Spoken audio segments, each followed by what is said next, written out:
여기 주방에 우리 시어머니 계신 거 솔직히 회사 이미지 생각하면 좀 그렇지 않아요.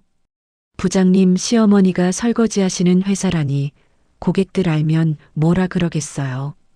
회사에선 그냥 주방 이모님이에요. 사적인 거랑 구분해 주세요. 그 말을 들었을 때 내가 들고 있던 스테인리스 밥그릇이 살짝 흔들렸다. 설거지 싱크대 안에서 그릇끼리 부딪히는 소리가 딱 하고 더 크게 튀어올랐다. 점심 피크가 끝난 시간이라 주방에는 사람 몇 명 안 남아 있었다. 그런데도 방금 전 식당 한가운데서 터졌던 웃음소리, 수군거림이 귀에서 떨어지질 않았다. 나는 고무장갑 낀 손을 잠깐 멈추고 뒤를 슬쩍 돌아봤다. 구내식당 입구 쪽 유리 칸막이 밖으로 며느리와 직원 몇 명이 서 있었다. 며느리는 팔짱을 끼고 서서 웃고 있었고 직원들은 휴대폰을 만지작거리며 괜히 눈치를 주고 있었다. 아, 어머니. 들으셨구나. 농담이었어요, 농담. 며느리가 나를 보더니 그렇게 말했다. 얼굴에는 미안하다는 기색이 하나도 없었다. 오히려 마이크 끈 코미디언처럼 방금 한 멘트를 어떻게 수습할지 계산하는 눈이었다. 그래, 농담이겠지 뭐. 나는 그렇게 대답하며 다시 그릇을 헹구기 시작했다. 물줄기가 고무장갑 위로 쏟아지는 소리가 심장 뛰는 소리랑 섞여서 웅웅 울렸다.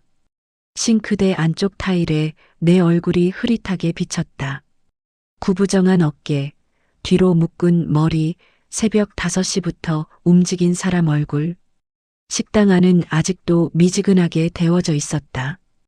밥솥 2대는 전원이 꺼진 채 가스를 식히고 있었고 국통에는 미역국이 조금 남아 있었다. 나는 습관처럼 국자 손잡이를 정리하고 남은 반찬 트레이를 랩으로 덮었다. 몸은 일하는 대로 움직이는데 머리는 아까 그 세 마디에서 떨어지질 않았다. 회사 망신, 시어머니, 주방 이모, 어머니, 오늘은 여기까지만 하세요. 뒤처리는 저희가 할게요. 후배 주방 직원 하나가 조심스럽게 다가와 말했다. 20살 조금 넘은 애였다. 알바로 들어와서 서빙하다가 나랑 같이 설거지도 하는 애. 아니야, 아직 덜 했어. 저기 기름 튄 데 좀 더 닦고 갈란다. 나는 일부러 몸을 조금 더 움직였다. 괜히 지금 나가면 마치 내가 며느리 말 듣고 도망치는 것 같을까봐. 허리도 아프고 다리도 후들거렸지만 고집스럽게 바닥을 한 번 더 밀었다. 멀리서 며느리 목소리가 다시 들려왔다. 어쨌든 회사 사람들이 알면 복잡하니까 절대 말하지 마세요. 제가 그쪽에 시어머니 계시다고 일부러 숨기고 있단 말이에요. 왜요, 부장님? 시어머니시면 든든하겠구만. 아니, 우리 회사 브랜드 이미지라는 게 있잖아요. 요즘은 다 스토리 마케팅이라서 괜히 구내식당에서 설거지하는 시어머니 얘기 나오면 저는 좀 그렇더라고요. 멸치 씹는 소리 같은 웃음이 따라붙었다. 나는 걸레를 짜던 손을 잠깐 멈추고 귀를 기울였다. 일부러 더 안 들리는 척했지만 나이 들어도 귀는 아직 멀쩡했다. 어머님, 괜히 마음 쓰지 마세요. 요즘 젊은 사람들 말이 다 그렇죠 뭐. 옆에서 오래같이 일한 아주머니가 낮게 속삭였다. 위로하려고 한 말인 건 알겠지만 그 말이 더 서글프게 꽂혔다. 요즘 젊은 사람들 말이 다 그렇다면 나는 앞으로 얼마나 더 이런 말을 듣고 살아야 하나. 손에 쥔 걸레에서 물이 뚝뚝 떨어졌다. 나는 다시 허리를 숙이고 바닥을 문질렀다. 밥때마다 왔다 갔다 하던 직원들의 구두 자국이 검은 줄처럼 바닥에 남아 있었다. 그 위를 내 손으로 지우면서 묘한 생각이 들었다. 이 회사 사람들은 자기 발자국이 어디를 지나가는지 알까? 이 바닥을 누가 닦는지 한 번이라도 궁금해 본 적 있을까? 잠깐 입구 쪽이 술렁였다. 점심시간 막판에 들어오는 늦은 손님들이었다. 나는 얼른 일어나 앞치마를 한번 털었다. 자동문이 열리고 아들이 들어오는 게 보였다. 아들은 멀리서도 금방 알아볼 수 있었다. 어깨가 조금 굽은 나와 달리 허리를 쭉 편 채 걸어 들어왔다. 엄마, 아직 안 가셨어? 아들이 다가와 묻자 나는 일부러 밝게 웃어 보였다. 아직 좀 남아서. 밥 다 끝났냐? 응, 회의 좀 길어져서 늦게 왔어. 나 대충 먹고 들어갈게. 아들은 그렇게 말하고 자판기에서 음료수를 하나 뽑았다. 며느리는 조금 뒤에 들어왔다. 회사 사람들과 같이 들어오면서 내 쪽을 한번 훑어보고 아무 일 없었다는 듯 웃었다. 어머니, 아까는 제가 농담을 좀 과하게 했네. 기분 나쁘셨으면 죄송해요. 입에서는 사과가 나왔지만 눈에는 사과가 없었다. 나는 그걸 모를 만큼 둔하지 않았다. 나야 뭐. 회사 사람들이 다 들을까봐 창피했겠지. 앞으로는 입단속 잘할게. 시어머니 있는 줄 모르는 게 좋으면 나도 그냥 주방 이모로 있지. 내가 그렇게 말하자 며느리 얼굴에 묘한 안도감이 스쳤다. 어머니가 그렇게만 해주시면 저야 너무 감사하죠. 요즘은 이미지가 진짜 중요해서요. 저 승진도 앞두고 있고 아시잖아요. 승진. 그 말에는 힘이 있었다. 며느리는 자기 미래가 이 회사에 달려 있고 나는 그 회사 구내식당 바닥을 닦고 있었다. 같은 공간에 서 있어도 서로 다른 높이에 서 있는 느낌이었다. 그래, 너 출세하는 거야 좋은 일이지. 나야 그냥 밥이나 하다 가면 되지 뭐. 나는 다시 싱크대로 돌아와 물을 틀었다. 뒤에서 아들이 며느리에게 물었다. 아까 무슨 얘기했어? 주방 쪽에서 웃음소리 나던데. 아, 별거 아니야. 시어머니 얘기하다가 내가 좀 과하게 말했어. 근데 어머니가 쿨하게 넘어가 주셨잖아. 엄마 마음 상했을 수도 있잖아. 그걸 또 그렇게 받아들이면 곤란하지. 회사에선 회사 룰이 있는 거고 집은 집이고 당신도 구분해야 돼. 두 사람 대화가 동그랗게 내 등 뒤를 돌아다녔다. 나는 일부러 고무장갑 벗는 소리를 크게 냈다. 몇십 년을 살면서 나도 웬만한 말은 흘려보낼 줄 알게 됐다. 그런데 오늘은 유난히 한 단어가 목에 걸렸다. 회사 망신. 내가 저 사람들 입에서 회사 망신이라는 말까지 들을 만큼 그렇게 창피한 인간이었나? 이 회사 밥을 처음 해먹이던 날이 떠올랐다. 남편이 살아있었을 때 우리는 이 회사가 처음 생기던 공장 바닥에 같이 서 있었다. 새냄새 나는 철골 구조물, 아직 페인트도 마르지 않은 기둥, 추운 날씨에 입김 뿜어가며 처음 배식대에 밥그릇을 올리던 날. 그때는 이 회사 이름만 들어도 가슴이 뛰었다. 남편이 손바닥에 회사 로고를 그리며 말했었다. 여보, 언젠가 여기가 사람들 줄 서는 회사 될 거야. 우리 밥 먹여서 키운 회사라고. 그 말이 허풍이라고 생각한 적은 한 번도 없었다. 실제로 그렇게 됐다. 점심시간만 되면 줄이 문 밖까지 나갔다. 그런데 지금 그 회사 구내식당 한가운데서 나는 회사 망신이라는 말을 듣고 있었다. 어머니, 이제 그만 가보셔도 돼요. 여기 남은 건 저희가 마무리할게요. 후배 직원이 다시 한번 말했다. 이번에는 내가 먼저 고개를 끄덕였다. 앞치마를 풀어 옆에 걸고 라카에 가서 가방을 챙겼다. 사원증처럼 생긴 방문증을 목에서 빼 출입문 옆 바구니에 넣었다. 그 플라스틱 카드가 바구니 바닥에 닿는 소리가 이상하게도 크게 들렸다. 구내식당 문을 나서니 복도 공기가 식당 안보다 차가웠다.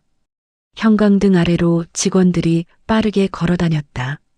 누군가는 휴대폰을 보며 웃었고 누군가는 서류를 안고 뛰어갔다. 나는 벽 쪽으로 조금 붙어 걸었다. 발소리가 작게 나도록 옛날 공장 바닥 걸을 때처럼. 엘리베이터 앞에서 잠깐 멈췄을 때 뒤에서 누군가가 내 어깨를 불러세웠다. 이모님, 오늘도 수고 많으셨어요.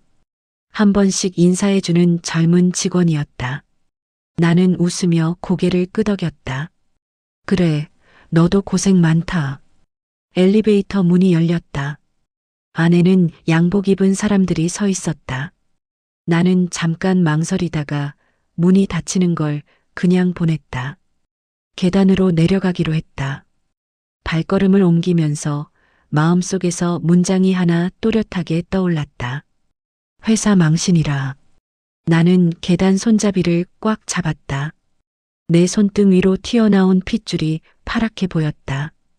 이 회사가 처음 생길 때 남편과 내가 어떤 손으로 철근을 붙잡았는지 누구도 모른다. 구내식당에서 밥 퍼담는 이 늙은 손이 사실은 이 회사 첫 밥그릇을 올려놓은 손이라는 것도 아마 저 사람들은 아직 모를 거다. 그래, 아직은 모를 거다. 회사 엘리베이터를 타지 않고 계단으로 내려오면 항상 떠오르는 냄새가 있다. 오래된 콘크리트 냄새, 기름때에 섞인 쇠비린내, 겨울 새벽찬 공기. 지금 이 회사 건물 계단은 반짝반짝하고 벽에는 회사 홍보 포스터가 붙어 있지만 내 머릿속 계단은 아직도 옛날 공장 계단이다. 20살 때 처음 올라가던 그 계단. 그때 나는 이름도 잘 안 알려진 작은 공장에 다녔다.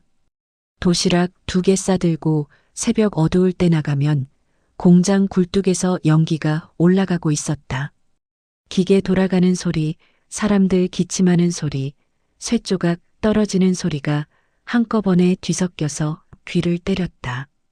야, 말순 씨, 오늘 잔업 또 나온다더라. 누가 소리치면 나는 손에 쥔 장갑을 한 번 더 고쳐 끼고 라인으로 뛰어갔다. 하루 종일 서 있다 보면 발바닥이 자기 살이 아닌 것 같았다. 그래도 그때는 젊어서 웃으면서 버텼다. 월급날만 되면 손에 쥔 봉투를 꼭 쥐고 하숙방으로 뛰어가던 기억이 아직도 생생하다. 남편을 처음 본 것도 그 공장에서였다. 그는 나보다 서너 살 많았다. 언제나 모자를 눌러 쓰고 다녔고 웃을 때 한쪽 입꼬리가 먼저 올라갔다. 야간 잔업 끝나고 공장 밖으로 나올 때면 그는 늘 마지막까지 남아서 기계를 한 번 더 닫고 나왔다. 상차 끝났냐? 집은 멀어? 어느 날 그가 먼저 말을 걸었다. 나는 어색해서 고개만 끄덕였다. 멀면 말이야. 같이 버스 타고 가. 어차피 방향 비슷하잖아. 그날부터 우리는 퇴근길을 같이 다녔다. 버스 안에서 서서 졸다 깨다 하면서 서로 집 이야기, 부모 이야기, 돈 걱정 이야기를 조금씩 꺼냈다. 나는 말이야, 언젠가 내 이름 붙은 회사 하나 만들고 싶다. 남편이 그렇게 말했을 때 나는 코웃음을 쳤다. 우리가 회사 사장감이냐? 그냥 월급이나 안 밀리면 다행이지. 그는 웃으면서도 눈빛은 진지했다. 사장이 뭐 별거냐. 사람들 월급 제때 주고 같이 밥 먹는 사람이 사장이지. 그 정도는 나도 언젠가 해보고 싶다. 그 말을 듣고 나서부터 나는 그의 행동을 조금 다르게 보기 시작했다. 그는 누구 하나 잘못했다고 바로 고함치지 않았고 새로 들어온 막내가 실수하면 옆에서 자세를 고쳐 잡아줬다. 소장한테 욕먹고도 자기 뒤에 서 있는 사람들 보호하려고 한 발 나서서 욕을 더 먹던 사람이었다. 결혼 이야기가 나온 것도 공장 구내식당에서였다. 우리 둘은 그때 방 하나짜리 셋방을 얻어서 같이 살고 있었지만 제대로 된 예식이며 혼인신고는 나중 일로 미뤄둔 상태였다. 어느 날 점심시간 남편이 숟가락을 내려놓고 나를 똑바로 쳐다봤다. 말순아, 우리 그냥 여기서 늙을 거냐? 여기서라도 월급 꼬박꼬박 나오면 괜찮지. 요즘 같은 세상에. 아니, 그 말 말고. 우리가 남밥만 먹다가 끝낼 거냐고. 나는 웃으면서 대답했다. 그럼 뭐 우리가 남밥을 해 먹여보든가. 그 말이 농담이었는데 남편 눈이 반짝했다. 그래, 그거다. 우리가 밥을 해 먹이는 쪽으로 가보자. 그날 밤 우리는 좁은 방바닥에 신문지 펴놓고 공책을 펼쳤다. 남편이 볼펜을 잡고 동그라미를 그리기 시작했다. 자, 여기 공장들이 줄줄이 있잖아. 다들 도시락이든 구내식당이든 필요해. 우리가 밥을 해주고 설거지를 해주고 재료를 떼다주는 일을 도맡는 거야. 그걸 누가 우리한테 맡기냐? 처음엔 아무도 안 맡기지. 근데 한 군데라도 깨끗하게, 싸게, 제때 해주면 두 번째, 세 번째가 생기는 거야. 그가 그려놓은 공책 위 동그라미들을 보면서 나는 이상하게 가슴이 뛰었다. 평생 남이 시키는 대로만 살아야 한다고 생각했는데 우리가 판을 한 번은 깔아볼 수도 있겠다는 생각이 스쳤다. 그렇게 해서 생긴 게 이 회사의 처음 이름이었다. 지금처럼 번듯한 영어 이름도 아니고 그냥 동네 입에 붙기 쉬운 이름. 우리는 중고 트럭 한 대를 끌고 허름한 주방 하나를 빌려서 도시락을 만들기 시작했다. 새벽 3시면 일어나 밥을 안 치고 김을 굽고 계란을 부쳤다. 반찬 냄새가 방 안에 가득 차면 나는 그 냄새가 자랑스러우면서도 한편으론 눈물이 날 것 같았다.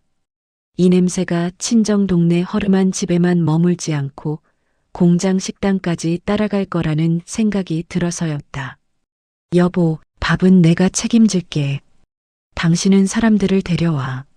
남편에게 내가 그렇게 말했다. 사람들은 내가 데려올게. 근데 회사판은 우리 둘이 같이 깔자. 남편은 언제나 마지막에 그렇게 덧붙였다. 도시락 사업이 조금씩 자리를 잡으면서 한 공장에서 우리를 불렀다. 지금 내가 설거지하는 그 회사의 옛 공장이다. 그때는 이름도 작았고 공장 건물도 시 외곽 허허 벌판에 있었다. 우리는 그 공장 식당을 처음으로 맡게 됐다. 첫날 아침 나는 떨리는 손으로 배식대를 닦았다. 아직 페인트 냄새가 채 가시지 않은 기둥 사이로 새로 뽑은 직원들이 왔다 갔다 했다. 남편이 내 옆에서 속삭였다. 여기 잘 잡으면 진짜 회사 되는 거야. 우리 같은 게 무슨 회사야. 그냥 밥집이지. 밥집이 회사다. 사람이 밥 안 먹으면 일 못하는 거 당신이 제일 잘 알잖아. 그 말에 나는 아무 말도 못했다. 그날 점심시간 줄이 길게 늘어섰다. 사람들 손에 들린 쟁반마다 우리가 만든 밥이 올랐다. 첫 숟가락을 뜨는 사람들 얼굴을 나는 유심히 봤다. 밥이 뜨뜻한지, 국간이 맞는지, 김이 너무 짜지는 않은지. 한 사람이 밥을 한 숟갈 먹고 말했다. 맛있네. 옛날 집밥 맛난다. 그 한마디에 나는 그날 밤까지도 기분이 좋았다. 사업이 조금씩 커지자 남편은 공장 하나만 바라보지 않았다. 다른 공장, 다른 회사, 다른 도시도 보려고 했다. 그러다 어느 날 남편이 서류 뭉치를 하나 들고 집에 들어왔다. 오늘 변호사 만나고 왔다. 우리가 무슨 변호사야? 회사 하려면 필요하대. 이제는 이름만 빌려 쓰지 말고 우리 이름으로 회사 하나 만들자고. 그날 밤 우리는 또 공책을 펼쳤다. 남편이 설명했다. 겉으로 돌아가는 회사 하나 있고 그 위에 그 회사를 잡아주는 회사가 하나 더 있는 거야. 사람들은 밥 해주는 회사만 보는데 진짜 힘은 위에서 쥐고 있는 거지. 나는 머리가 복잡해졌다. 그게 꼭 필요해? 응. 나중에 누가 운영을 맡든 우리가 판을 쥐고 있으려면 필요하대. 이익이 어떻게 나든 결정을 누가 하는지가 중요한 거야. 그때는 솔직히 무슨 말인지 다 몰랐다. 나는 숫자보다 사람 얼굴을 잘 외우는 사람이었으니까. 그저 남편이 말하는 눈빛을 봤다. 당신이 사인만 해줘. 이건 우리 평생 노후까지 걸린 일이야. 남편이 그렇게 말하며 내게 볼펜을 쥐어줬다. 서류 맨 아래 내 이름 옆에 여백이 있었다. 나는 잠깐 숨을 고르고 천천히 이름을 써넣었다. 그게 나중에 이 회사 위에 있는 지주회사의 서류가 될 줄은 그때 몰랐다. 그저 남편이 하자니 했다. 남편이 죽고 난 뒤에야 그 서류들이 얼마나 큰 힘을 가진 건지 어렴풋이 알게 됐다.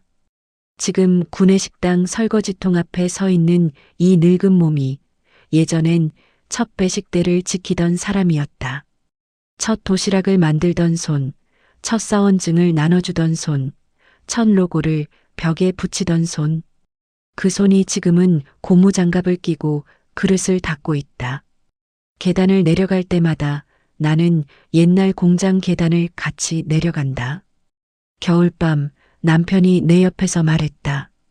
나중에 우리가 이 회사 주인이라는 걸 사람들이 알게 되든 말든 상관없다. 중요한 건 우리가 사람들 밥을 책임졌다는 사실이야. 그때는 그 말이 그냥 멋있는 소리인 줄만 알았다. 요즘 들어 생각이 조금 바뀐다. 사람들이 몰라도 되는 진실이 있고 알아야 하는 진실이 있다. 적어도 나를 회사 망신이라 부르던 사람들 앞에서는 한 번쯤은 알아야 할 때가 오지 않을까 하는 생각이 든다. 그날 일은 그냥 잊어버리고 싶었는데 회사 행사 안내 문자를 보는 순간부터 마음이 또 뒤틀리기 시작했다. 사내 소식지 같은 데서 본 이름들이 줄줄이 적혀 있었고 날짜와 시간, 드레스 코드 같은 것까지 친절하게 적혀 있었다. 며느리가 전날 저녁에 말했다. 이번 주 금요일에 고객 초청 간담회 있어요. 회사에서 가족도 몇 명 초대하라 해서요. 나는 자리에서 김치를 다듬다가 고개만 끄덕였다. 나는 그냥 빼라. 나 같은 늙은이 데리고 가봐야 뭐하냐. 그게 또 그렇게 간단한 문제가 아니에요, 어머니. 며느리가 한숨을 쉬며 말을 이었다. 제가 요즘 승진 심사 앞두고 있잖아요. 회사에서 가족 행사 빠지면 이미지에 안 좋아요. 그래서 어머니도 모시고 가는 게 맞긴 한데 그 말 끝에 말줄임표가 마음에 걸렸다. 근데 내가 묻자 며느리가 조금 망설이다가 조심스럽다는 표정을 지어 보였다. 회사 사람들한테는 그냥 구내식당 도와주시는 분이라고만 할게요. 시어머니인 거 굳이 말 안 해도 되잖아요. 순간 손에 들고 있던 김치줄기가 툭 하고 떨어졌다. 굳이 말 안 해도 되는 게 아니고 말하면 안 되는 거냐? 내가 그렇게 묻자 며느리가 바로 손을 내저었다.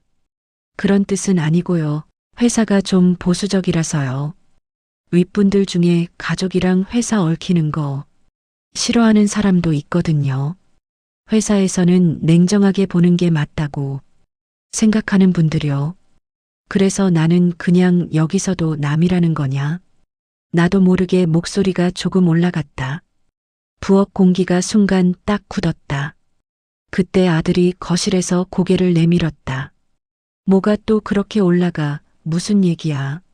며느리가 먼저 나를 쳐다보더니 아들을 향해 돌아섰다.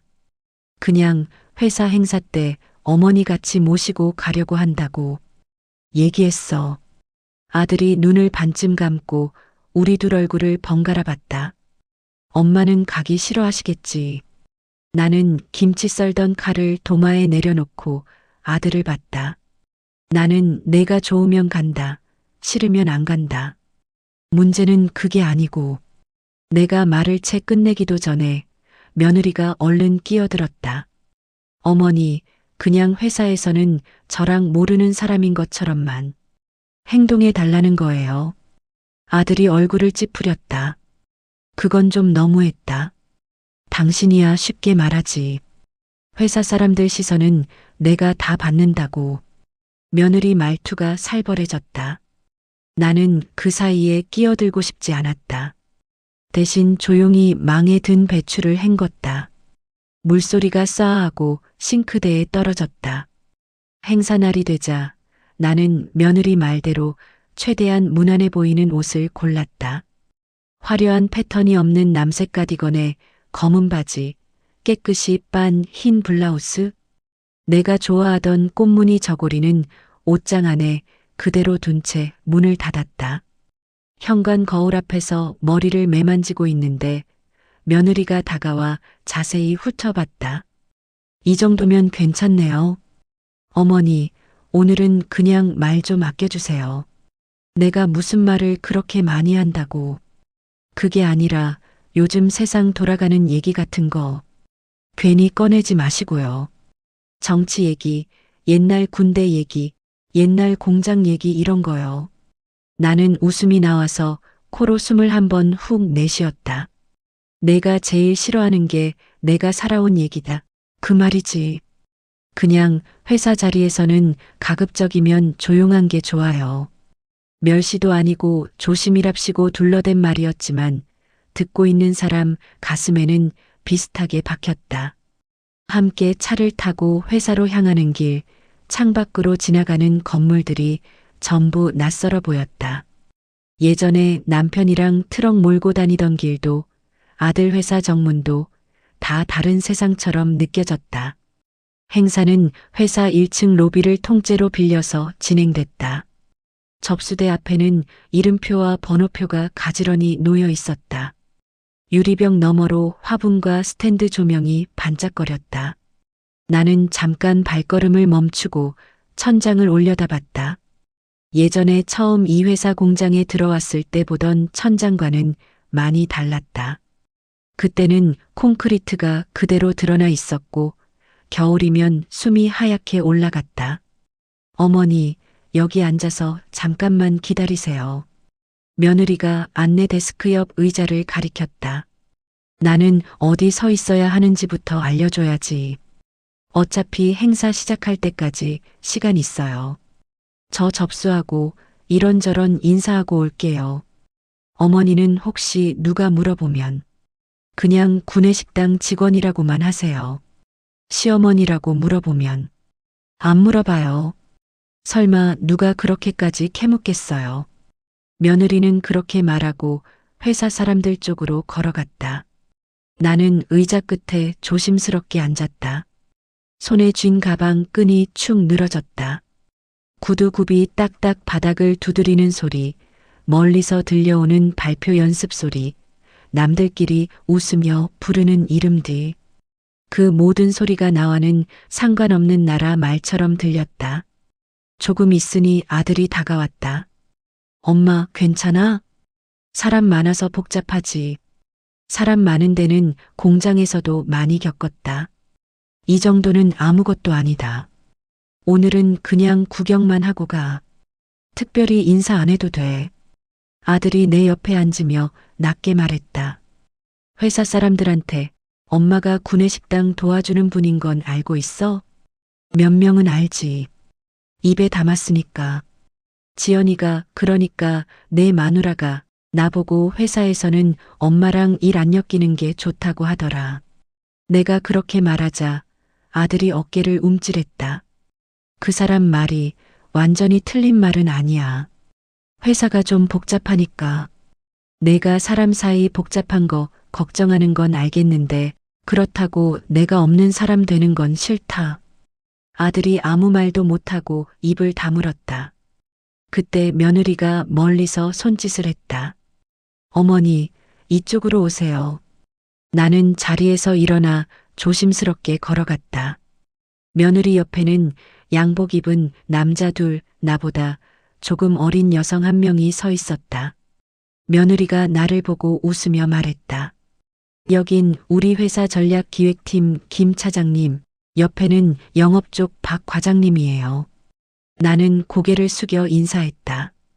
예, 처음 뵙겠습니다. 김 차장이 멋쩍게 웃으며 말했다. 아, 여기 구내식당 도와주시는 이모님이시죠? 늘 잘 먹고 있습니다. 밥이 입에만 잘 들어가면 됐지. 얼굴까지 알 필요는 없지요. 내가 웃으며 대답했다. 며느리가 내 옆구리를 살짝 찔렀다. 눈빛으로 말을 했다. 괜히 더 말하지 말라고. 박 과장은 며느리를 보며 농담을 건넸다. 부장님은 좋으시겠어요. 회사에서 집밥 같은 밥을 매일 먹을 수 있어서. 아, 여기 이모님이 우리랑 개인적인 인연이 조금 있긴 한데요. 며느리가 잠깐 말을 흐렸다. 나는 그 다음 말을 들을 준비를 했다. 그래도 회사에선 그냥 같이 일하는 분이에요. 사적인 건 굳이 섞지 말고 싶어서요. 김 차장이 고개를 끄덕였다. 저도 그런 태도 좋아합니다. 회사는 회사고 집은 집이죠. 그 말을 듣는 순간 마음 한구석이 싸늘해졌다. 나는 잠깐 시선을 바닥으로 떨구었다가 다시 올렸다. 맞지요. 회사는 회사고 집은 집이지요. 그래도 사람이 사람인 건 어디서든 같긴 한데. 내 말에 잠깐 정적이 흘렀다. 며느리가 웃으며 상황을 넘겼다. 우리 이모님이 말씀이 좀 직설적이세요. 그래도 정 많고 좋은 분이세요. 나는 그 말을 듣고 더 이상 아무 말도 하지 않았다. 직설적이라서 문제라는 식의 소개. 그 말 속에 내가 과하게 앞서 나가면 안 된다는 경고가 섞여 있는 걸 느꼈다. 행사장 안으로 들어가니 무대와 의자가 가지런히 놓여 있었다. 사회자가 마이크 테스트를 하고 있었고 스크린에는 회사 홍보 영상이 흐르고 있었다. 나는 맨 뒤쪽에 자리를 잡으려 했는데 며느리가 나를 붙잡았다. 어머니, 너무 뒤에 앉으면 안 보여요. 이쪽 중간쯤에 앉으세요. 나는 뒤에 앉는 게 편하다. 그래도 사진 찍을 때 잡히는 위치가 있어서요. 그냥 제가 앉으라는 데 앉아주세요. 나는 결국 며느리가 가리키는 중간쯤 자리에 앉았다. 내 앞에는 양복 입은 남자들이 줄줄이 앉아 있었고 뒤에는 가족들과 아이들이 떠들고 있었다. 사회자가 행사 시작을 알리는 멘트를 하기 시작했다. 오늘 귀한 시간 내주신 고객 여러분과 임직원, 가족 여러분께 감사드립니다. 박수가 터져 나왔다. 나는 손뼉을 가볍게 2번 정도 쳤다. 마음이 완전히 거기에 있진 않았다. 옆에서 며느리가 자세를 바르게 하고 앉아 있었다. 손가락으로 치마 끝을 매만지며 긴장한 티를 냈다. 회사 사람들은 다들 앞으로 쏟아지는 조명만 바라보고 있었지만 나는 자꾸 뒤를 돌아보고 싶었다. 이 회사 처음 공장에 배식대를 놓던 날 식판 위에 밥을 올리던 내 2손, 그때 같이 서 있던 남편 얼굴. 아무도 모르는 그 장면들이 이 화려한 조명 안에서 같이 겹쳐 보였다. 어머니, 잠깐만요. 행사가 중간쯤 진행되던 때 며느리가 내 쪽으로 몸을 조금 기울였다. 혹시라도 사람들 앞에서 갑자기 저 부르시거나 손 흔들거나 그러지 마세요. 그냥 조용히 계시면 돼요. 내가 애냐? 왜 사람들 앞에서 손을 흔들겠냐? 요즘은 작은 행동도 다 찍혀서 돌아다녀요. 혹시라도 누가 캡처해서 이상하게 말하면 저만 곤란해요. 나는 더 이상 대꾸하지 않았다. 대신 무대 위 스크린을 똑바로 바라봤다. 스피커에서 흘러나오는 회사 소개 멘트가 귀에 들어왔다. 우리 회사는 작은 도시락 사업에서 출발해 지금은 전국 단위 급식과 식자재 유통을 담당하는 기업입니다.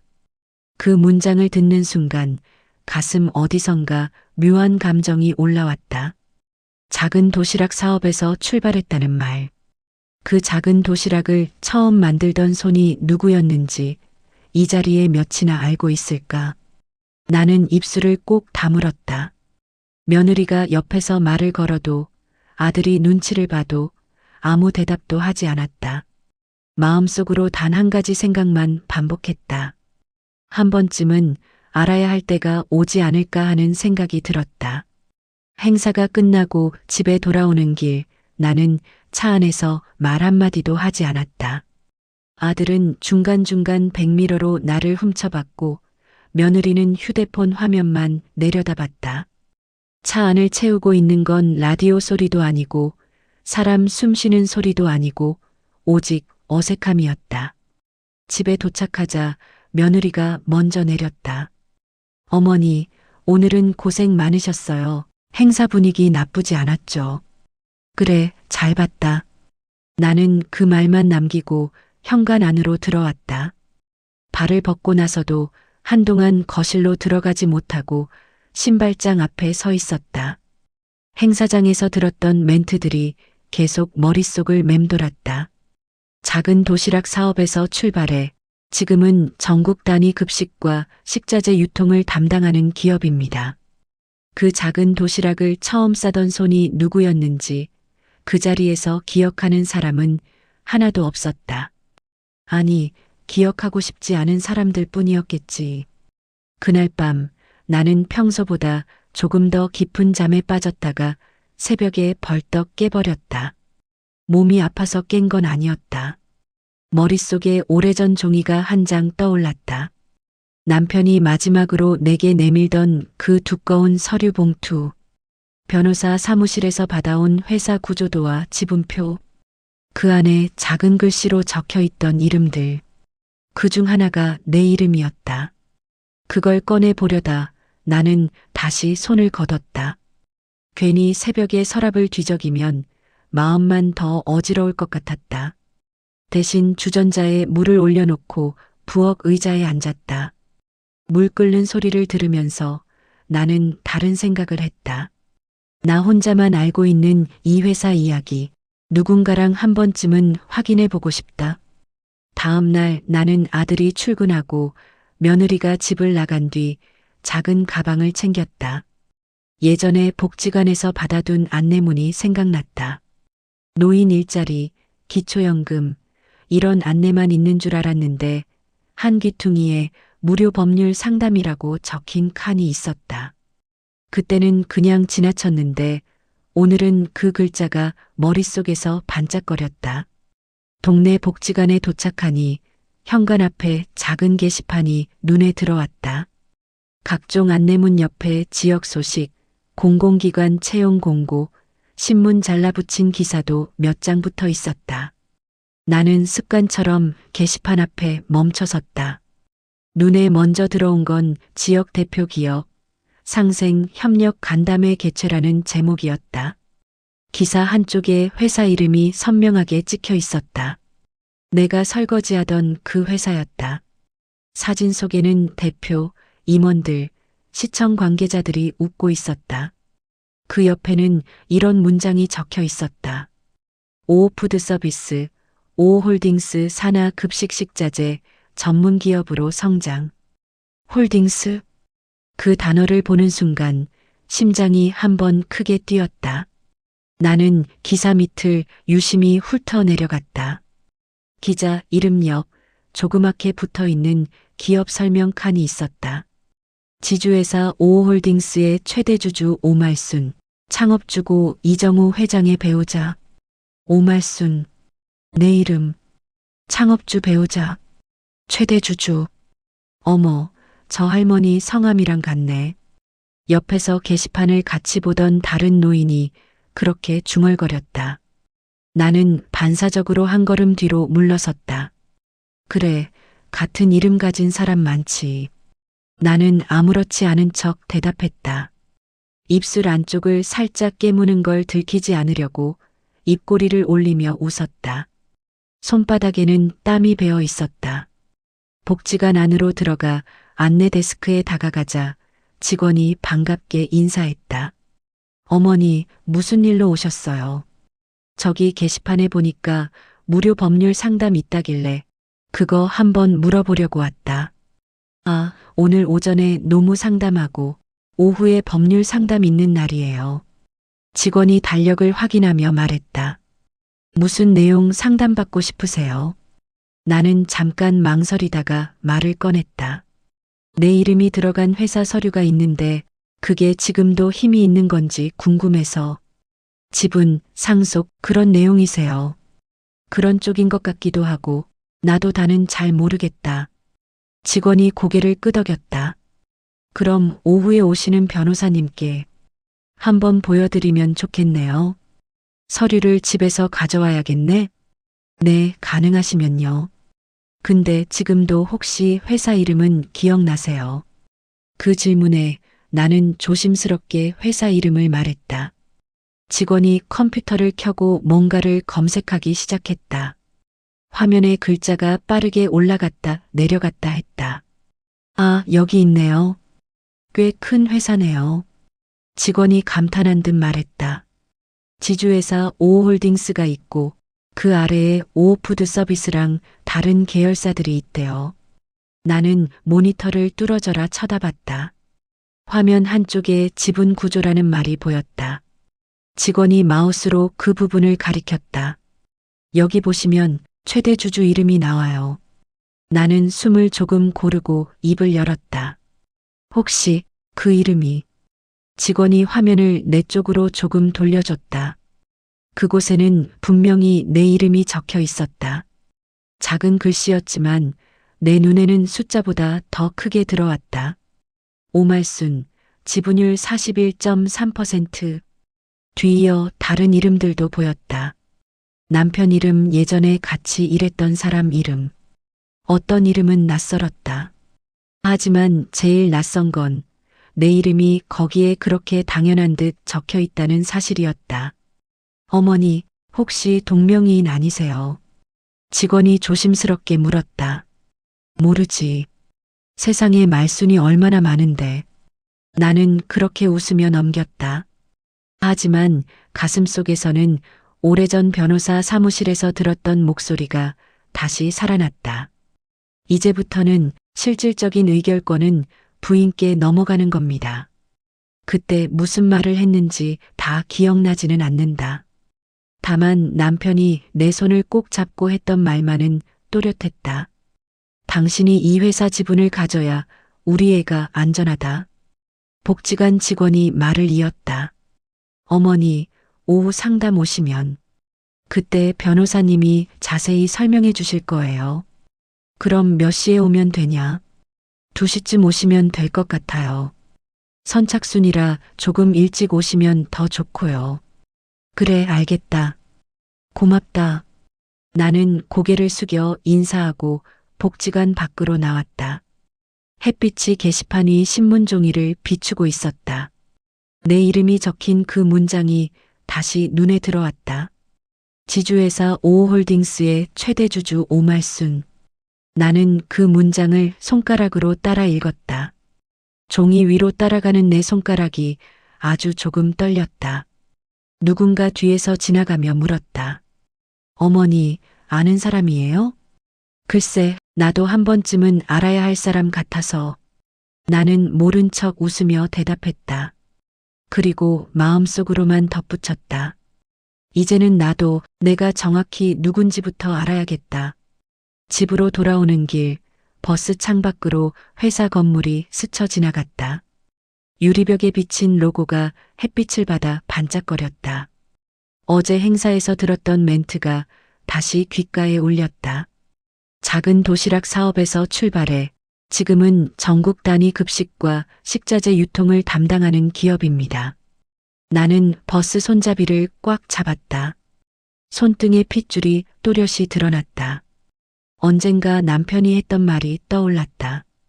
우리가 회사 주인이라는 걸 사람들이 알든 말든 상관없다. 그때는 그렇게 생각했다. 안 알려도 괜찮다고. 그런데 지금은 생각이 조금 달라졌다. 사람들이 몰라도 되는 진실이 있고 알아야 하는 진실이 있다. 적어도 나를 회사 망신이라 부르던 사람들 앞에서는 어느 쪽이 맞는지 한 번쯤은 보여줘야겠다. 버스가 회사 앞 정류장을 지나갈 때 나는 창밖으로 고개를 돌리지 않았다. 대신 창문에 비친 내 얼굴을 봤다. 구내식당 앞치마를 벗고 나온 평범하고 조금은 초라해 보이는 늙은 얼굴. 그 얼굴 뒤로 유리 건물이 겹쳐 보였다. 나는 마음속으로 조용히 중얼거렸다. 그래, 이 다음에는 나도 준비를 좀 하고 가자. 그 말이 버스 안에서 나 혼자만 들을 수 있는 약속처럼 들렸다. 집에 돌아와서 가방을 내려놓고 나니까 서랍부터 열고 싶은 마음이 먼저 앞섰다. 그래도 한번 숨을 고르고 물을 마셨다. 괜히 급하게 뒤적이다가 허리만 더 상할 것 같았다. 컵을 씻어 제자리에 올려놓고 나니 더 미룰 이유가 없었다. 안방 장롱 맨 아래 칸, 오래된 서랍 손잡이를 잡고 천천히 당겼다. 나무가 마르고 뒤틀려서인지 처음에는 꿈쩍도 하지 않았다. 힘을 조금 더 주자 찍 소리가 나더니 서랍이 앞으로 밀려나왔다. 남편이 죽고 난 뒤 변호사와 같이 앉아 서류를 끄집어 넣던 그 서랍이었다. 안에는 누렇게 바랜 봉투들이 겹겹이 쌓여 있었다. 국민연금 안내문, 오래된 보험 서류, 아이들 학교 가정통신문까지 뒤섞여 있었다. 나는 그것들을 옆으로 밀어내리며 손끝 감촉을 살폈다. 다른 것보다 조금 더 두꺼운 종이가 손에 잡혔다. 회색빛 두꺼운 봉투 하나가 눈에 들어왔다. 겉면에는 검은 펜으로 이렇게 적혀 있었다. 오홀딩스 주식 지분 서류. 남편이 변호사 사무실에서 받아와 식탁 위에 올려놓고 설명하던 그날이 떠올랐다. 그날 남편은 봉투를 손가락으로 두드리며 말했다. 이거 잘 넣어둬. 나중에 내가 먼저 가면 너만 이거 들고 가서 보여주면 된다. 그때 나는 별 생각 없이 웃었다. 당신이 먼저 가긴 뭘 먼저 가. 나보다 몸도 튼튼한 사람이. 남편은 고개를 살짝 저었다. 사람 일은 모르는 거잖아. 그때는 그 말이 그냥 겁주는 소리처럼 들렸다. 나는 봉투를 장롱 맨 밑 서랍에 밀어 넣으면서도 정말로 이게 필요해질 날이 올 거라고는 상상도 못했다. 지금 그 봉투를 다시 꺼내 들고 침대 모서리에 앉았다. 손가락으로 입구를 조심스럽게 벌렸다. 안에는 여러 장의 종이가 가지런히 꽂혀 있었다. 등기부등본, 주주명부, 공증된 유언장, 주식양도 계약서까지 줄줄이 들어 있었다. 종이를 만지는 손끝이 조금 차가웠다. 먼저 등기부등본을 펼쳤다. 글씨가 작아서 돋보기를 꺼낼까 하다가 눈을 조금 더 가늘게 뜨고 버텼다. 서류 위쪽에 회사 이름이 보였다. 주식회사 오홀딩스. 그 아래에는 대표이사 이름, 주소, 설립일, 사업 목적이 줄줄이 적혀 있었다. 급식사업, 식자재 유통, 외식업, 부동산 임대. 우리가 밤낮으로 뛰어다니며 붙들었던 일들이 단어 몇 개로 정리돼 있었다. 장을 넘기자 주주명부가 나왔다. 이름과 지분율이 표로 정리돼 있었다. 이정호 41.3%, 기타 주주 몇 명, 몇 %. 내 이름은 어디에도 없었다. 나는 코끝으로 짧게 숨을 내쉬었다. 그땐 남편 이름으로만 모아놨었지. 그렇게 혼잣말처럼 중얼거리고 유언장을 꺼냈다. 한 장짜리 서류였는데 종이 위에 남편 필체가 또렷하게 남아 있었다. 본인 이정호는 사망 시 본인이 소유한 오호홀딩스의 지분 전부를 배우자 오말순에게 상속함. 밑에는 도장과 공증인 확인 도장이 가지런히 찍혀 있었다. 나는 그 문장을 여러 번 눈으로 더듬어 읽었다. 변호사 사무실에서 들었던 설명이 귓가에 다시 들려왔다. 차가운 회색 탁자, 형광등빛, 뜨거운 종이컵 커피 냄새까지 같이 떠올랐다. 그날 변호사가 종이를 가리키며 말했다. 이 서류에 따라서 남편분 지분은 전부 배우자분께 넘어가요. 실질적인 의결권은 전부 부인 앞으로 가는 겁니다. 남편이 그 옆에서 내 손을 꼭 잡았다. 당신이 이 회사 지분을 가져야 우리 애가 안전하다. 나는 그 말에 픽 웃었었다. 애가 뭐가 위험해.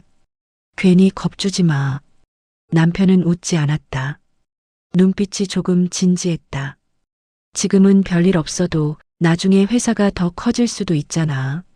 사람 욕심이 커지면 주주 싸움이든 뭐든 생길 수 있다.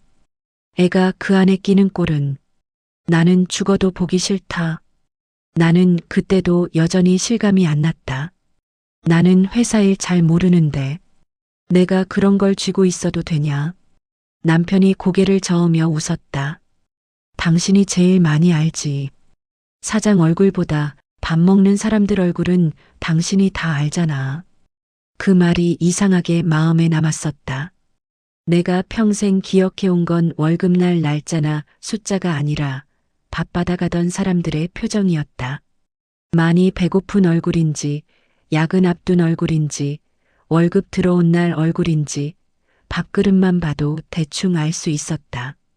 유언장을 들고 있는 지금, 그때 웃고 넘기던 말들이 하나씩 제자리로 돌아오는 기분이었다. 나는 조심스럽게 유언장을 내려놓고 이번에는 주식 양도 계약서를 집어들었다. 거기에는 남편이 가진 오호홀딩스 지분 전부를 사망과 동시에 배우자인 나에게 이전한다는 내용이 적혀 있었다. 맨 아래에는 남편 사인, 내 사인, 변호사 사인이 나란히 찍혀 있었다. 며칠 전 복지관 게시판에서 봤던 기사 문장이 자연스럽게 머릿속으로 넘어왔다. 지주회사 오호홀딩스의 최대 주주 오말순. 서류 위 이름과 기사 속 이름이 완전히 포개지는 느낌이었다. 나는 종이 위에 적힌 내 이름을 손가락으로 한번 짚어보았다. 그러면 결국 이 회사에서 제일 세게 말할 수 있는 사람이 나라는 거네.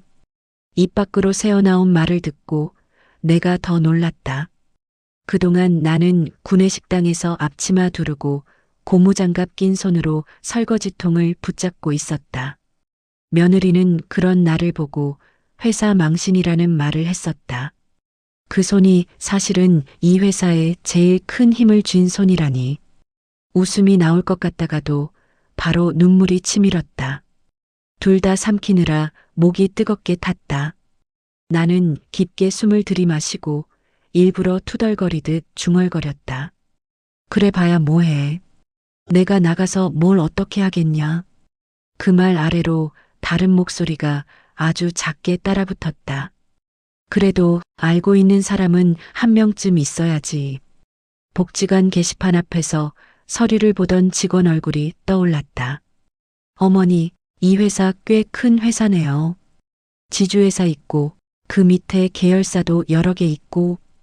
그때는 대충 넘겼지만 이제는 그 말 하나하나가 다르게 들렸다. 나는 서류를 다시 봉투에 넣었다.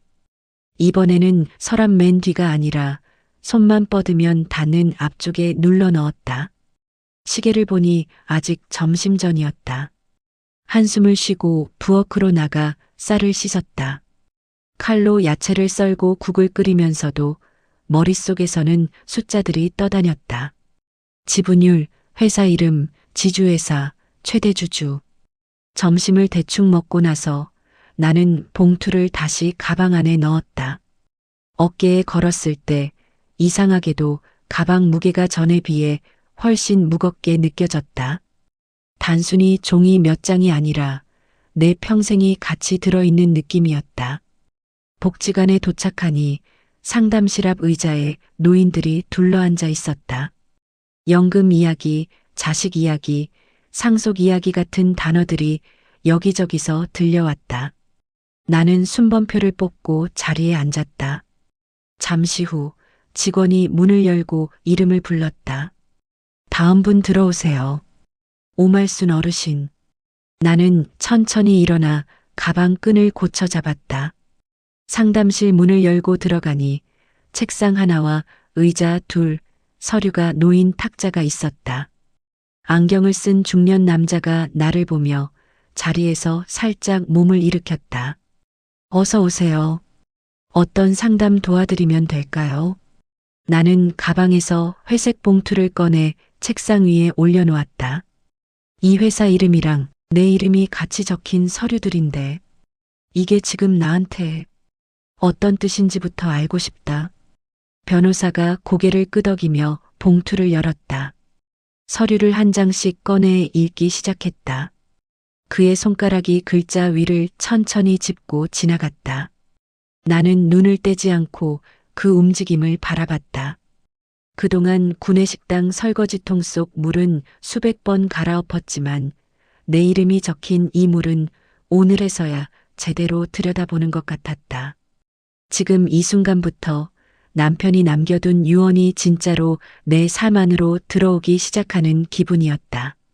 변호사는 서류를 한 장씩 넘기며 조용히 설명을 이어갔습니다. 나는 의자 끝에 걸터 앉은 채로 손을 모으고 듣고만 있었습니다. 눈앞에 펼쳐진 건 종이 몇 장뿐인데 그 종이들이 내 사는 자리를 조금씩 옮겨놓는 기분이 들었습니다. 지금 이 서류들을 보면요. 일단 어르신은 이 지주회사의 최대 주주가 맞습니다. 변호사가 또렷하게 말했습니다.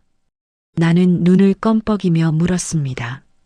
최대 주주라는 게 말 그대로 제일 많이 가진 사람이라는 거지요. 맞습니다. 결국 이 회사의 큰 방향은 어르신 의사가 어떻게 되느냐에 따라 달라질 수 있다는 뜻입니다. 그 말이 너무 멀게 들려서 나는 일부러 웃으며 되물었습니다.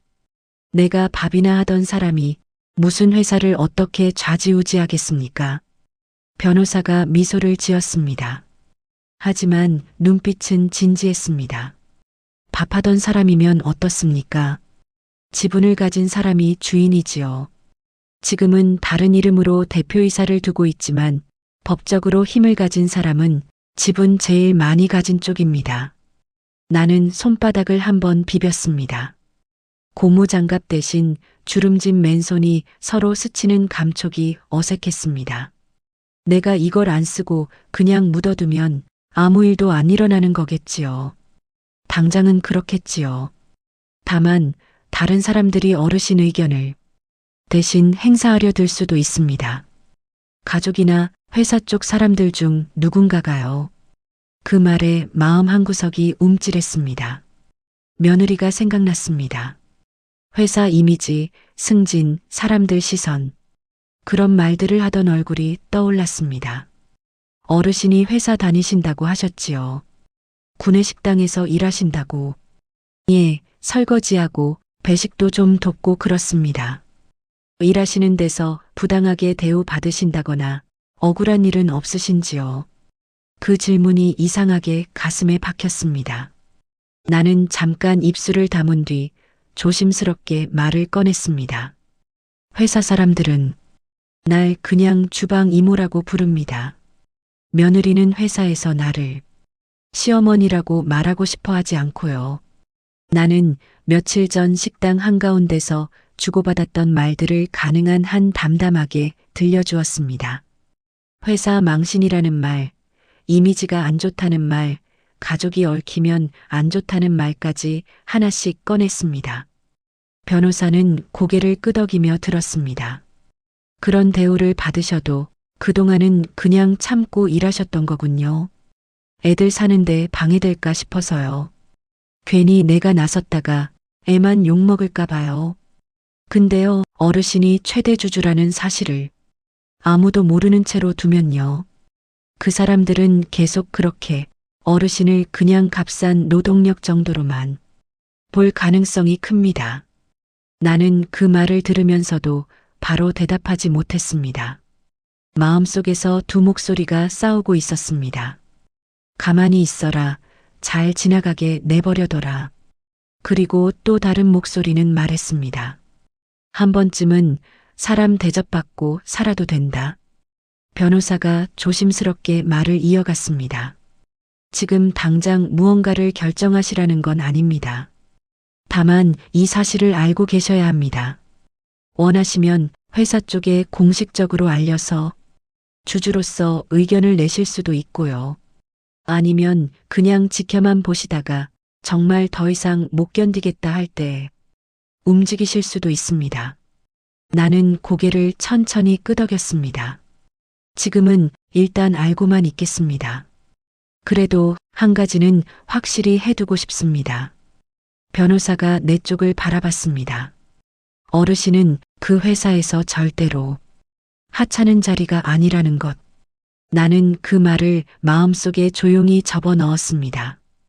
복지관을 나와 집으로 향하는 버스 안에서 가방 한 봉투가 허벅지에 닿을 때마다 그 말이 같이 떠올랐습니다. 집에 도착하니 며느리가 먼저 나와 있었습니다. 현관 앞에서 팔짱을 끼고 서 있었습니다. 표정이 딱딱했습니다.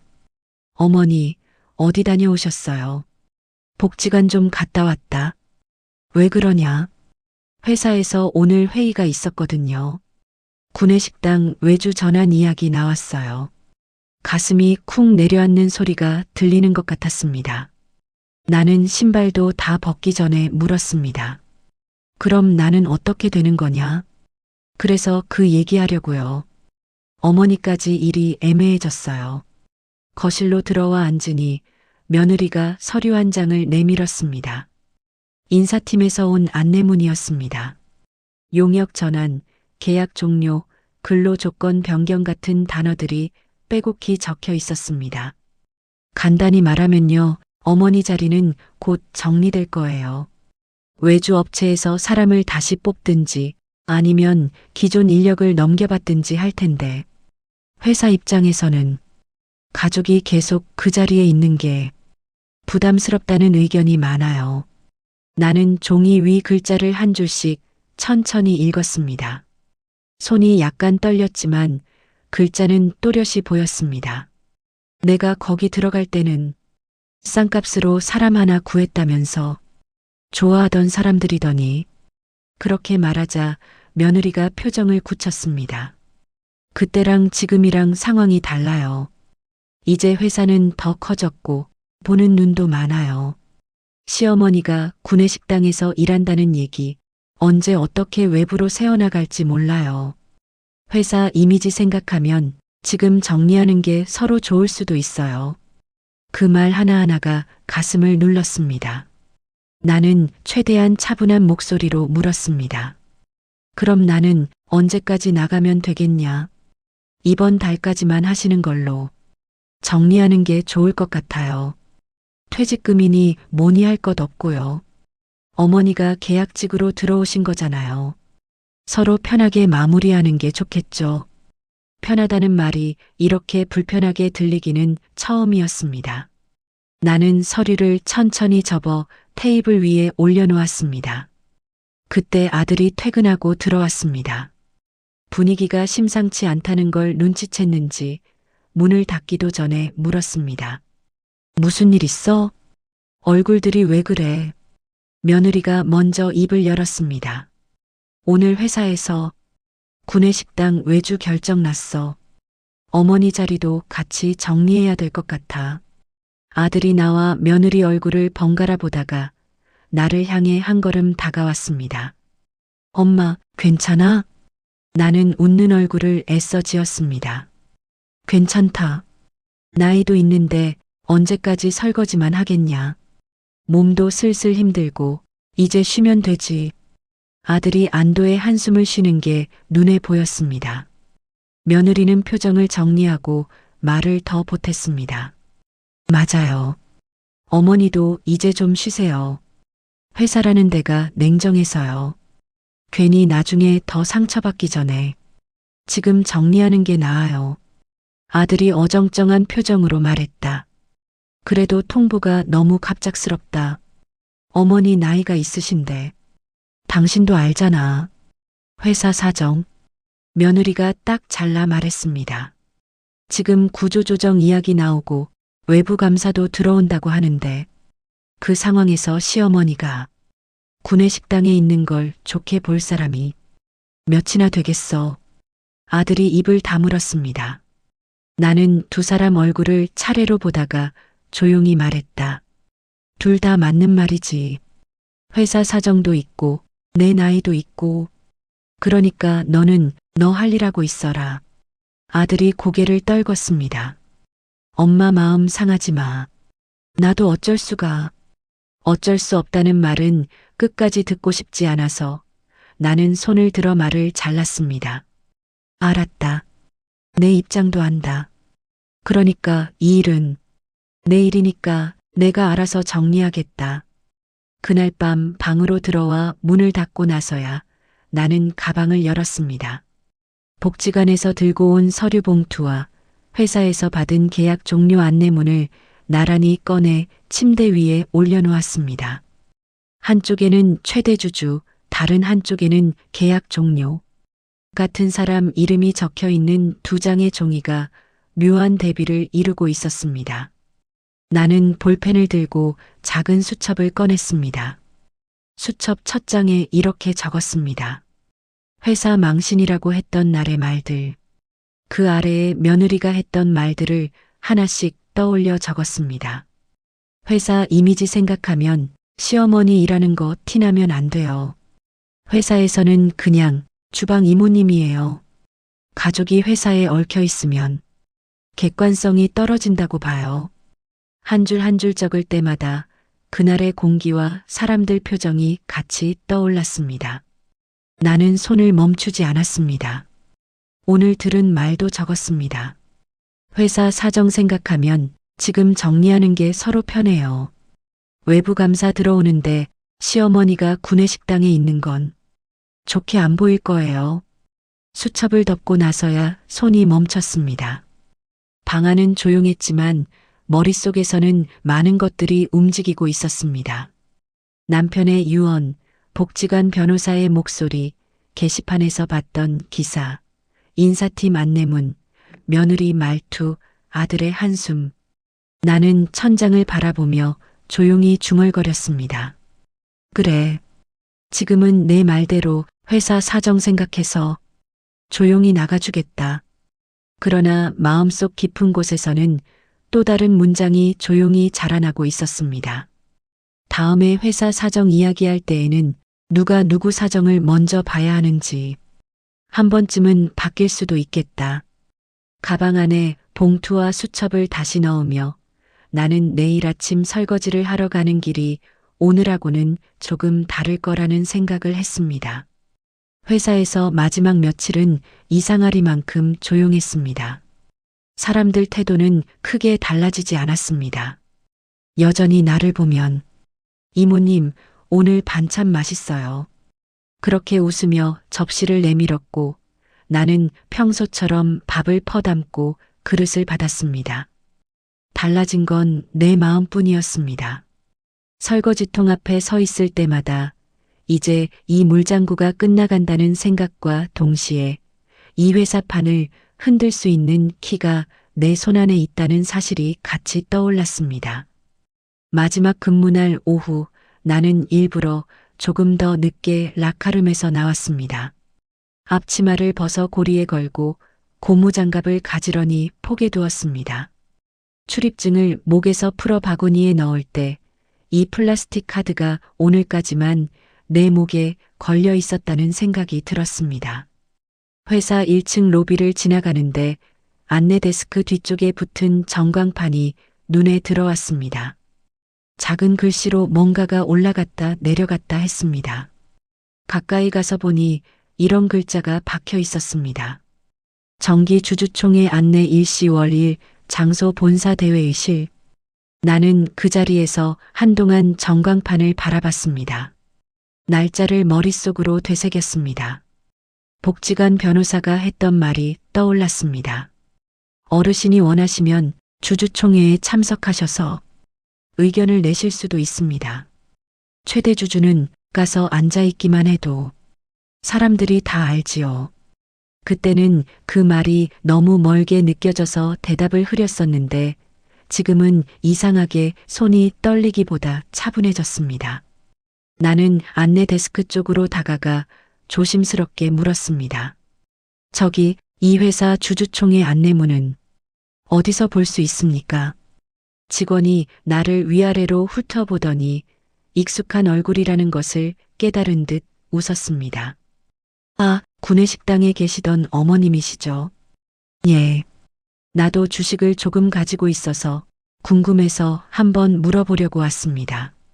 그 말에 직원 표정이 살짝 달라졌습니다. 아, 그러세요? 그러면 우편으로 안내문 받으셨을 텐데요. 요즘은 전자문서로도 보내고요. 내가 글이 서툴러서 그런 걸 잘 못 챙깁니다. 혹시 여기서 간단히 날짜랑 장소만 한 번 더 확인해 줄 수 있겠습니까? 직원이 친절하게 모니터를 돌려 보여줬습니다. 전광판에 올라온 내용과 같은 문장이 화면에 떠 있었습니다. 나는 날짜와 시간을 마음속으로 3번은 더 되뇌었습니다. 집에 돌아와 가방을 내려놓자마자 나는 수첩을 펼쳤습니다. 그동안 적어둔 말들이 한 장 한 장 넘길 때마다 눈에 들어왔습니다. 회사 이미지 생각하면 시어머니 일하는 거 티나면 안 돼요. 회사에서는 그냥 주방 이모님이에요. 외부 감사 들어오는데 시어머니가 구내식당에 있는 건 좋게 안 보일 거예요. 그 말들 옆에 나는 작은 동그라미를 쳤습니다. 그리고 새로 한 줄을 더 적었습니다. 정기 주주총회 최대 주주 참석. 그날 밤 잠자리에 누워서도 쉽게 잠이 오지 않았습니다. 남편이 병실에서 마지막으로 내 손을 잡고 했던 말이 귓가에 울렸습니다. 당신이 이 회사 지분을 가져야 우리 애가 안전하다. 그때는 회사 안에서 애를 숨기고 지키는 일만 생각했습니다. 이제는 조금 생각이 달라졌습니다. 애를 지키는 일과 나를 지키는 일이 완전히 다른 게 아니라는 걸 이제야 알 것 같았습니다. 주주총회 날 나는 평소보다 조금 더 일찍 일어났습니다. 옷장을 열고 한참을 서 있었다가 결국 남색 가디건 대신 예전에 특별한 날에만 입던 진한 회색 코트를 꺼냈습니다. 블라우스도 깨끗한 흰색으로 꺼내 입었습니다. 거울 앞에 서서 머리를 빗다가 잠깐 멈춰 섰습니다. 괜히 힘주면 웃기지 않나? 그 생각이 솟았다가 금세 다른 생각이 따라붙었습니다. 그래도 오늘은 내가 나를 좀 대접해줘야지. 머리를 단정히 묶고 얇은 화장을 살짝 올렸습니다. 오래된 립스틱을 꺼내 입술을 한번 스쳤습니다. 색이 진하게 나오지는 않았지만 나 스스로를 거울 앞에서 바라보는 눈빛이 조금 달라졌습니다. 집을 나서는데 마침 아들이 현관에서 마주쳤습니다. 출근하려고 구두끈을 매다가 나를 올려다봤습니다. 엄마, 오늘 어디 가? 좀 볼 일이 있다. 어디 아프신 데라도 있어? 병원 가시는 거야? 그런 거 아니다. 너나 늦지 않게 회사 가라. 괜히 말을 길게 하고 싶지 않았습니다. 아직은 얘기할 때가 아니라고 느꼈습니다. 아들은 이상하다는 듯 고개를 갸웃했지만 더 묻지는 않았습니다. 회사에 도착하니 평소와는 다른 사람들이 눈에 띄었습니다. 양복 입은 남자들이 조금 더 많이 보였고 명찰을 단 사람들이 로비를 오갔습니다. 정문 옆에는 정기 주주총회 안내라고 적힌 스탠드 배너가 세워져 있었습니다. 나는 안내 방향을 따라 대회의실 쪽으로 천천히 걸었습니다. 입구 앞에서 직원이 명단을 확인하고 있었습니다. 주주분 성함이 어떻게 되세요? 나는 가방에서 신분증을 꺼내 내밀었습니다. 오말순. 직원이 컴퓨터 화면을 확인하더니 눈을 한 번 더 크게 떴습니다. 잠시만요. 그는 자리에서 일어나 안쪽으로 들어갔다가 다른 직원을 데리고 나왔습니다. 두 사람이 함께 모니터를 확인하더니 서로 눈을 마주쳤습니다. 어르신 성함이 오말순 맞으시죠? 그래요. 잠시만 대기해 주실 수 있을까요? 나는 문 옆 의자에 조용히 앉았습니다. 그렇게 오래 기다리지는 않았습니다. 곧 정장이 잘 맞는 중년 남자가 나와 내 앞에 섰습니다. 어르신께서 오말순 선생님이시라고요. 예. 왜 그러냐? 그의 표정이 조금 더 공손해졌습니다. 실례했습니다. 최대 주주분이 직접 오신 줄 몰라서요. 그 말이 입 밖으로 나오자 옆에 있던 직원 2명의 눈이 동그랗게 커졌습니다. 나는 딱히 표정을 바꾸지 않고 물었습니다. 내가 여기 들어가서 뒤에 조용히 앉아 있으면 되겠지요. 예, 물론입니다. 원하시면 앞쪽 자리도 안내해 드릴 수 있는데요. 나는 뒤에서 봐도 된다. 너무 티나게 앉아 있으면 사람들이 더 불편해할 거다. 그렇게 말하자 중년 남자가 어색하게 웃으며 고개를 끄덕였습니다. 알겠습니다. 안내해 드리겠습니다. 대회의실 문이 열리고 나는 조용히 안으로 들어갔습니다. 앞쪽에는 이미 이사회 사람들과 대표, 임원들이 줄지어 앉아 있었습니다. 중간중간 양복 입은 주주들이 삼삼오오 모여 앉아 있었습니다. 나는 뒤쪽에서 세 번째 줄, 벽 쪽 자리에 자리를 잡았습니다. 잠시 후 문 쪽이 조금 술렁이는 기운이 느껴졌습니다. 며느리 얼굴이 보였습니다. 단정하게 머리를 올리고 회사 배지를 가슴에 단 채 앞쪽 임원석 근처에 자리를 잡았습니다. 아직 내 존재를 눈치채지 못한 것 같았습니다. 사회자가 마이크 앞에 섰습니다. 지금부터 오호홀딩스 정기 주주총회를 시작하겠습니다. 의례적인 인사말이 이어졌습니다. 재무제표 보고, 감사 보고, 이사 선임 안건, 배당 관련 이야기들이 차례로 올라왔습니다. 나는 대부분의 이야기를 조용히 들으며 손에 쥔 수첩을 만지작거렸습니다. 한참 후 사회자가 말했다. 이제 기타 안건 및 자유발언 시간입니다. 질문이나 의견 있으신 주주분들께서는 손을 들어 표시해 주시기 바랍니다. 순간 회의실 안이 잠깐 조용해졌습니다. 아무도 쉽게 손을 들지 못하는 분위기였습니다. 나는 숨을 한번 깊게 들이마시고 천천히 오른손을 들었습니다. 앞쪽에 앉아있던 몇몇이 뒤를 돌아봤습니다. 그들 눈에 나는 아마도 그냥 늙은 할머니였을 겁니다. 사회자가 나를 보며 물었습니다. 예, 저 뒤쪽에 계신 분 말씀하시지요. 마이크를 전달해 주겠다는 직원이 다가왔습니다. 나는 자리에서 천천히 일어나 통로를 따라 앞으로 걸어나갔습니다. 직원이 당황한 듯 속삭였습니다. 어르신, 자리에서 말씀하셔도 되는데요. 내가 해야 할 말은 앞에서 하는 게 맞다. 마이크 스탠드 앞에 섰을 때 나는 잠깐 눈을 감았다 뜨며 마음을 가다듬었습니다. 회의실 앞줄에 앉아있던 며느리 얼굴이 눈에 들어왔습니다. 처음에는 그냥 낯익은 주방 이모를 본 표정이었지만 곧 그 표정이 굳어지는 게 보였습니다. 사회자가 다시 물었습니다. 성함과 보유 지분 말씀해 주시겠습니까? 나는 마이크를 조금 더 가까이 당겼습니다. 오말순, 지분은 여기 앉아있는 사람들 중에 제일 많은 걸로 알고 있다. 회의실 안이 술렁였습니다. 누군가 서류를 급히 뒤적이는 소리가 들렸습니다.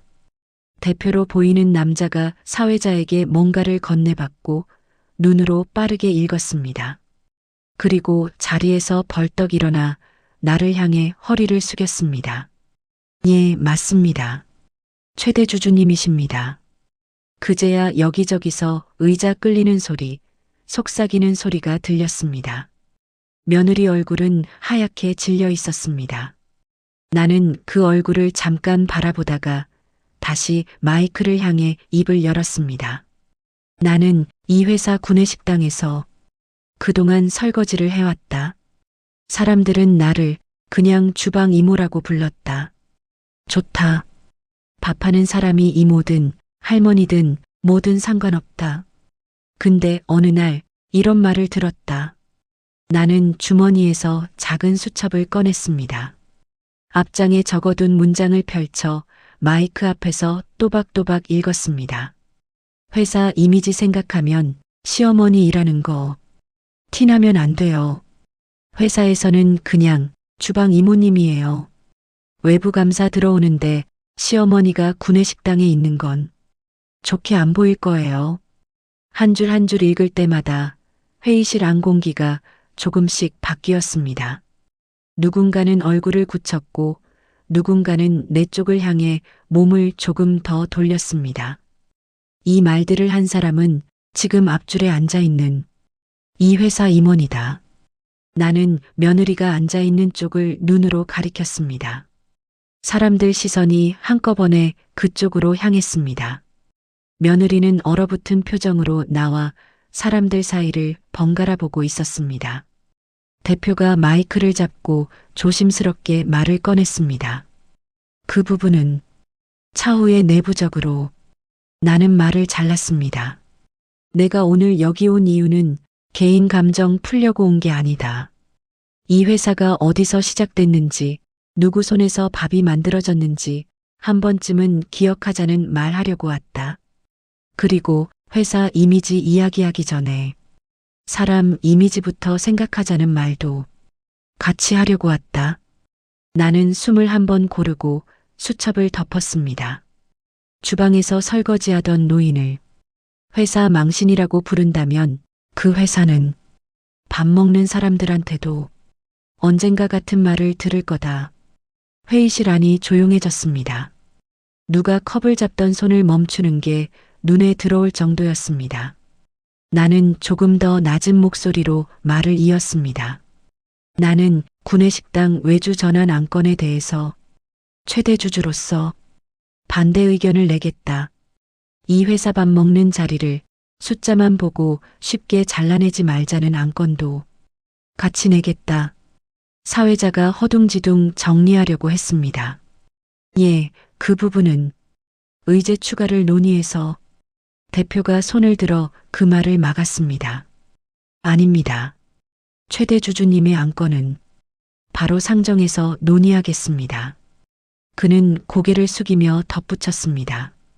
저희가 지나치게 숫자와 외부 시선만 보고 중요한 걸 놓치고 있었던 것 같습니다.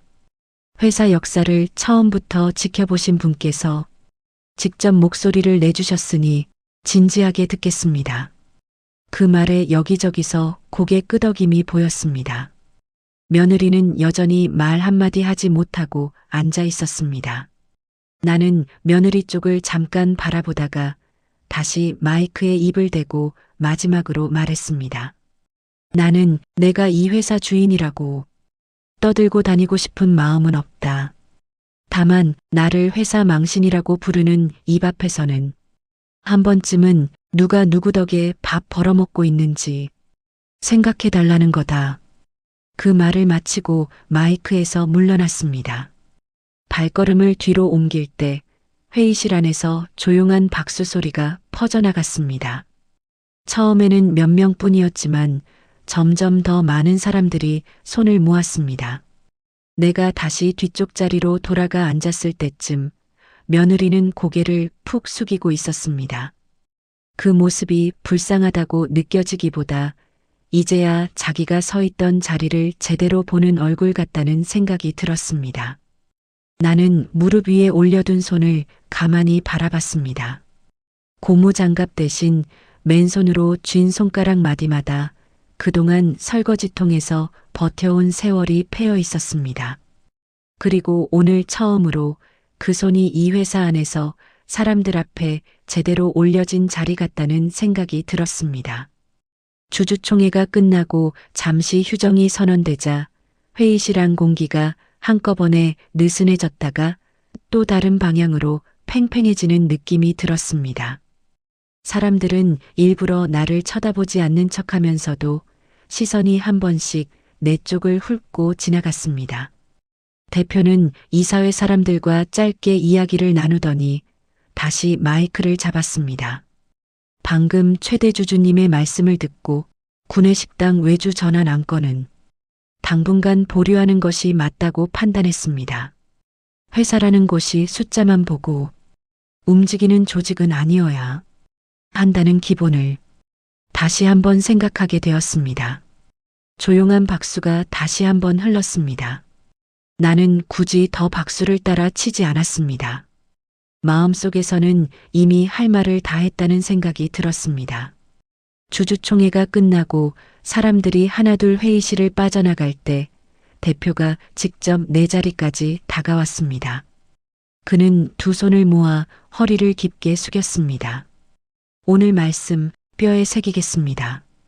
그동안 회사가 창업주의 가족분을 제대로 예우하지 못한 점 진심으로 사과드립니다. 나는 고개를 살짝 끄덕였습니다. 늦게라도 알면 됐지요. 다만 내가 바라는 건 대단한 예우가 아닙니다.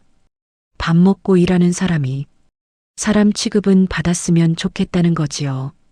대표가 고개를 들고 나를 바라보았습니다. 눈빛에 어색함과 진심이 섞여 있었습니다. 말씀 명심하겠습니다. 구내식당 운영 방식도 다시 검토하겠습니다. 혹시 괜찮으시다면 식당 운영과 관련한 자문을 공식적으로 부탁드리고 싶습니다. 나는 그 말에 피식 웃음이 나왔습니다. 내 나이에 자문이 뭡니까? 그냥 밥 먹는 사람들 입장에서 한마디 하는 거지. 설거지통 앞에서 본 얼굴들만 떠올려도 어떻게 해야 되는지 대충 감은 옵니다. 대표도 같이 웃었습니다.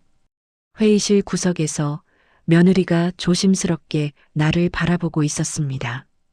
주주총회 내내 하얗게 질려있던 얼굴이 이제는 어디서부터 다가와야 할지 몰라 우왕좌왕하는 얼굴로 바뀌어 있었습니다. 잠시 후 사람들이 거의 빠져나가고 나서야 며느리가 내 쪽으로 천천히 걸어왔습니다. 어머님, 그 한마디에 담긴 기류가 예전과 달랐습니다. 호칭은 같았지만 목소리와 눈빛이 달랐습니다. 그동안 회사 안에서는 나를 이모님이라고 부르던 사람의 입에서 나온 어머님이었습니다. 오늘 오실 줄은 정말 몰랐어요. 나는 담담하게 대답했습니다.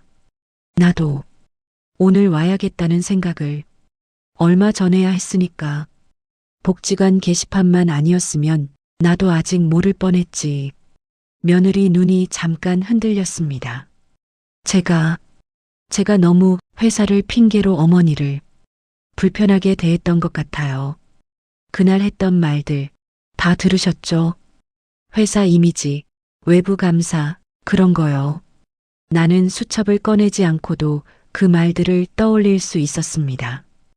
회사 이미지가 그렇게 중요한가 보다 했다. 그래서 회사 이미지 한번 붙들고 와봤다. 주방 이모가 아니라 최대 주주 얼굴로. 며느리가 고개를 숙였습니다. 죄송합니다. 그 말이 나오기까지 이 사람 속에서 얼마나 많은 계산이 오갔을지 나는 대충 짐작이 갔습니다. 사과가 늦었다고 탓하고 싶은 마음과 그래도 그 말을 입 밖으로 꺼낸 용기를 인정하고 싶은 마음이 동시에 올라왔습니다. 미안하다고 하는 건 지금이라도 해서 다행이지.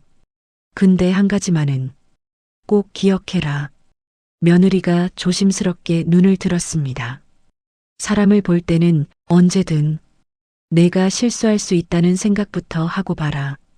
오늘 내가 회사 망신이라고 생각했던 사람이 회사 주인일 수도 있고 내일 내가 무시한 사람이 너한테 손 내밀어 줄 수도 있다.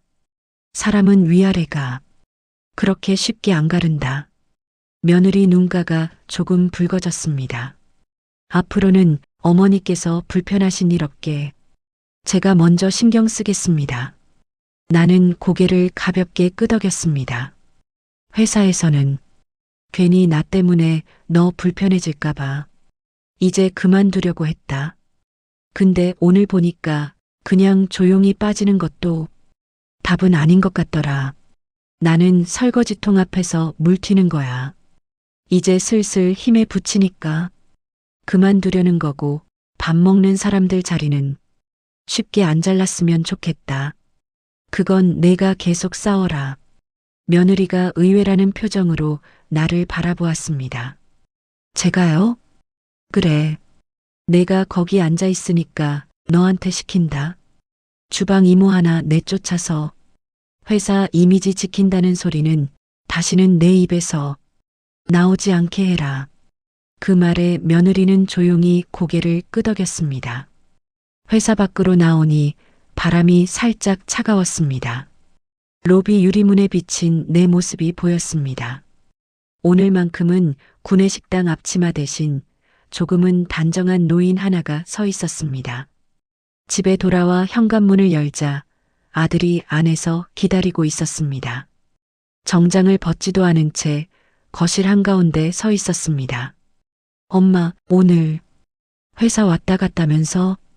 멈칫하는 그 말투에 이미 많은 걸 들었다는 게 묻어나왔습니다. 나는 신발을 벗어 신발장에 올리며 대답했습니다. 그래, 주주총회라는데 한번 구경 가봤다. 아들이 다가와 내 앞에 섰습니다. 왜 그렇게 중요한 걸? 나한테는 한 번도 말 안 했어. 목소리가 떨렸습니다. 억울함인지 미안함인지 혼란인지 섞인 소리였습니다. 내가 물어본 적이 없지. 나는 담담하게 대답했습니다. 엄마는 평생 주방에서 설거지만 했다고 생각했으니까 내가 그 이상이라고 한 번이라도 상상해 본 적이 있냐? 아들이 입을 다물었습니다. 손이 허공에서 허우적거리다가 결국 힘없이 떨어졌습니다. 회사에서 얘기 듣고 기절하는 줄 알았어. 최대 주주 명단에 엄마 이름이 딱 떠 있고 사람들이 나를 보면서 굳이 말을 아끼더라. 나는 그 모습을 잠깐 상상해보고 조금 쓸쓸하게 웃었습니다. 너도 오늘 사람 이미지 다시 받겠네. 엄마가 회사 망신 아니고 회사 지분 가진 사람이라는 거. 엄마가 회사 망신이라는 말 내 입에서 나온 건 아니니까. 그건 넘어가자. 아들이 그 말을 듣고 고개를 깊게 숙였습니다. 그래도 내가 막지 못한 것도 죄야.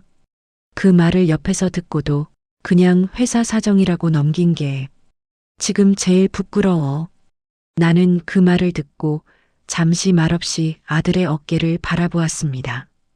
이 어깨가 예전에 공장 식당에서 땀에 젖은 작업복을 입고 밥을 받아가던 그 아이의 어깨라는 생각이 들었습니다.